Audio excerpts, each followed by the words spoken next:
আমার বস একজন নাস্তিক। যদি এই প্রশ্নের উত্তর পান তবে হয়তো ইসলাম গ্রহণ করবেন। কেন কোরআনে এআই সম্পর্কে কিছু বলা হয়নি? কারণ এখন এআই খুব বিপজ্জনক হয়ে গেছে। আমি এআই সম্পর্কে জানতাম না। এআই এর কথা বলা হয়নি কেন? কোরআনে এটা কেন থাকা উচিত? এটি ঈশ্বরের পক্ষ থেকে নয়, তা প্রমাণ করার জন্য আপনাকে ভুল খুঁজে বের করতে হবে।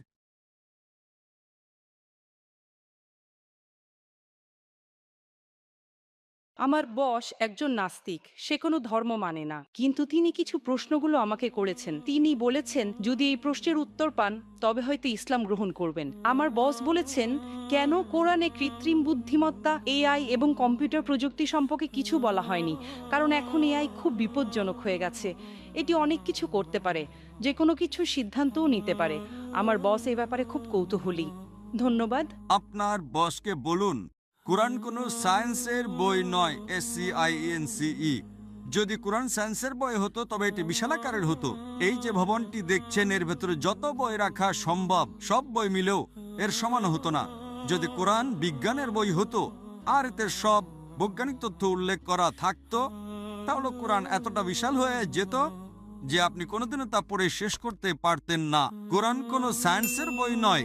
সায়েন্স, আপনি যদি জিজ্ঞাসা করেন কোরআনে কি লেখা আছে 2 আর 2 মিলে 4 হয়, না, কোরআন কোনো সায়েন্সের বই নয়। এটি নিদর্শনের বই, SIGNS। তাই আমাদের দেখতে হবে কোরআনে যা কিছু বলা হয়েছে তা যেন ভুল না হয়।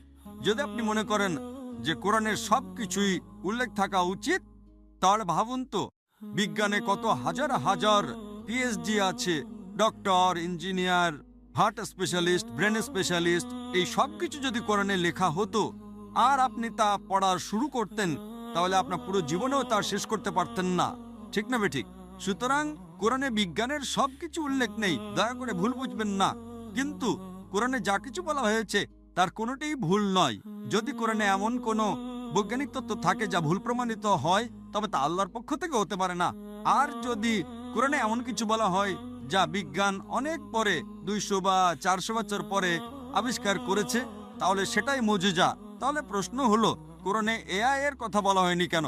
কোরআনে এটা কেন থাকা উচিত? কোরআন কোনো বিজ্ঞানের বই নয়, কিন্তু আল্লাহ জানেন ভবিষ্যতে কি আসতে চলেছে। আমি আপনাকে ব্যাখ্যা করছি। 1 নম্বর, মানুষ আমাকে প্রায় জিজ্ঞাসা করত যে ইসলামী শরিয়া অনুযায়ী যদি আপনার কাছে ভিডিও রেকর্ডিং থাকে, যদি কোনো ভিডিও রেকর্ডিং থাকে যে কেউ চুরি করেছে, ইসলাম অনুযায়ী সেটা প্রমাণ নয়। এটাকে প্রাথমিক প্রমাণ হিসেবে ধরা হয় না, এটা দ্বিতীয় প্রমাণ। 10 বছর বা 20 বছর আগে যে কোনো সাধারণ আদালতে যদি আপনি সিসিটিভি ফুটেজ দেখাতেন আর তাতে চোর ধরা পড়তো, যে কেউ চুরি করছে, সেটাই যথেষ্ট ছিল। কিন্তু ইসলামে তা